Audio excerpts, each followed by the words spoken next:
रोडवरच आहे, पण मला जायचं होतं. चालले का? हा असं होय का? कुठे जायचं आहे?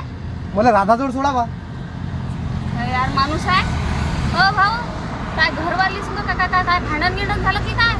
राधाजवळ नेऊन सोडा. राधा राधा ते राधा जाऊ द्या. शिवनील सोडता का? मायची खटाखट काय लफडेखोर माणूस आहे रे का? घडीक म्हणते राधाजवळ नेऊन सोडा, घडीक म्हणते शिवानीजवळ नेऊन सोडा. अरे वा, शिवानी नाही, शिवनी राधा नाही, राधा टॉकीज आहे. असं सांगा ना मग. काय कथा आहे? लोकांना येते पोरगीला सगळं तुम्हाला राधाजवळ नेऊन पाहिजे, घडीक शिवनीजवळ नेऊन